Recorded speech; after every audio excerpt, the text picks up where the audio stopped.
Not all of the moves spotlighted in this piece are completely banned by the WWE as of the posting of this piece. Some wrestlers are given special privileges because of their physical abilities, their size, or because of having a veteran status with the organization. While you may see these moves from time to time on WWE television, odds are that each of them will be banned for good sooner rather than later. Not all fans may like that the company is taking such a safe approach, but that is the lay of the land considering all that has occurred in North American pro wrestling over the past few decades. Number 10. Choke. Many fans who tune into WWE television on a weekly basis likely had no idea that basic chokes that have been part of pro wrestling for years were no longer allowed when the famous Nexus beatdown on John Cena happened. Daniel Bryan grabbed a portion of the ring rope and choked Cena for only a couple of seconds during that memorable segment, a moment that ultimately cost Bryan his job with the company before the end of that week. Bryan, as was expected, eventually returned to the company, and he became one of the most popular wrestlers in WWE during his second run in the organization. Number 9. Original Pedigree. The original pedigree utilized by Triple H involved the wrestler locking the arms of his opponent, keeping hold of the arms throughout the execution of the move, and then spiking the head of the opponent into the mat. This led to the heads and necks of wrestlers being unprotected, which is why the move was quickly changed into a format that has Triple H releasing at least one arm and the opponent taking a front face bump rather than a spike. The game has been using the safe version of the move for so long that its original form has largely been forgotten by casual WWE fans. Number 8. Crippler Crossface. While you may see the likes of Triple H and the now retired Shawn Michaels break out the crossface during pay-per-view matches, it will likely be a long time, if ever, before this move is once again a finisher that is seen on weekly WWE television. This version of the crossface continues to be associated with Chris Benoit, and the WWE wisely does not want any references to that wrestler or to the apparent crimes that Mr. Benoit allegedly committed. The harsh truth of the matter is that nobody needs to see anything related to Benoit on cable television, pay-per-view programming or WWE Network. Number 7. Vertebreaker. Also known as a double underhook back-to-back piledriver, the Vertebreaker is a move that leaves an opponent unable to protect his neck or head as he is plummeting down toward the mat. It is viewed to be so dangerous a move that even the official WWE website pointed out how dangerous the Vertebreaker is in a piece that was published in 2012. After Shane Helms invaded WWE with his WCW compatriots and morphed into sports entertainment's resident superhero, the Vertebreaker disappeared. The Hurricane brought it out of storage every now and again, but it hasn't been seen in WWE in a very long time. Number 6. Throat Slash. While not a move, this gesture will likely not be seen again once The Undertaker officially retires as an in-ring performer. The Deadman dramatically raking his thumb across his neck before hitting his finishing move, more on that maneuver later, is something the Phantom has done for decades, but any other wrestler performing a similar gesture that is not mocking Undertaker brings back memories of the previously mentioned Chris Benoit, who would perform his version of a throat slash before leaping off of the top rope and delivering a diving headbutt.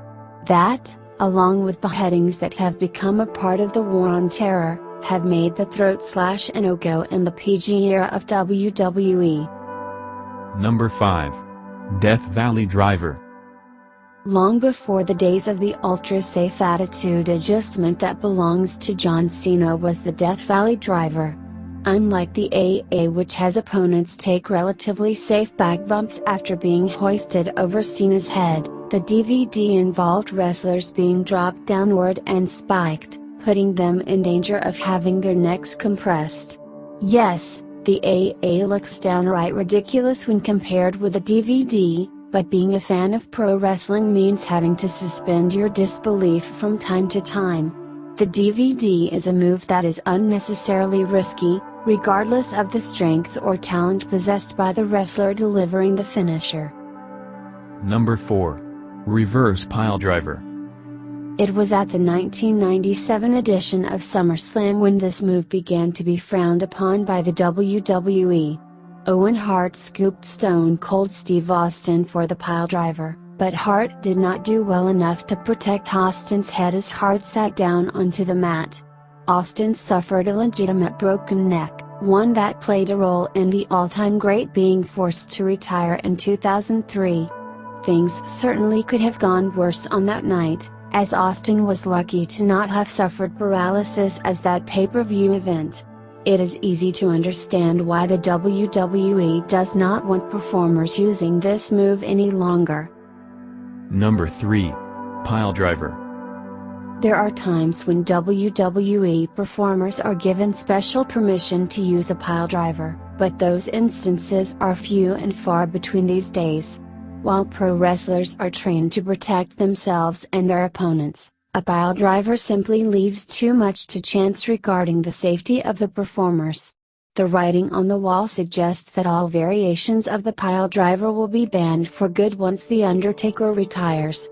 Any move that could, with a simple slip, put a wrestler in a wheelchair for the rest of his life is not worth it in any instance.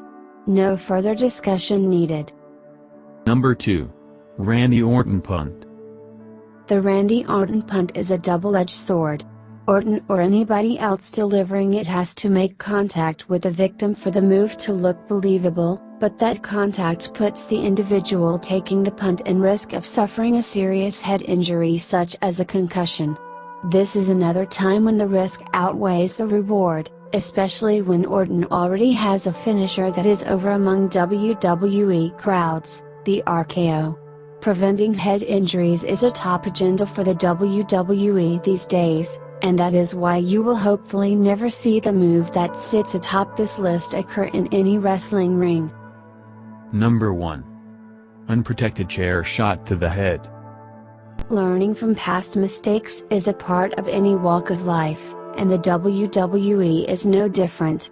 Wrestlers, promoters and fans alike always should have known all along that there is no safe way for a performer to take a steel chair swing to any part of his head, but all involved lied to themselves about the matter for decades. WWE wrestlers who go against this rule and take pre-planned chair strikes to the head are fined, and rightfully so, with all we know about brain trauma. This is a case of better late than never, as WWE cannot go back in time and ban these shots years before the company finally did so.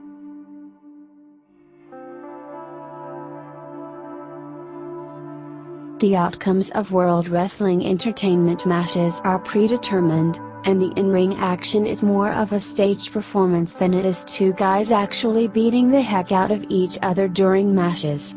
Both of those facts have been public knowledge for decades.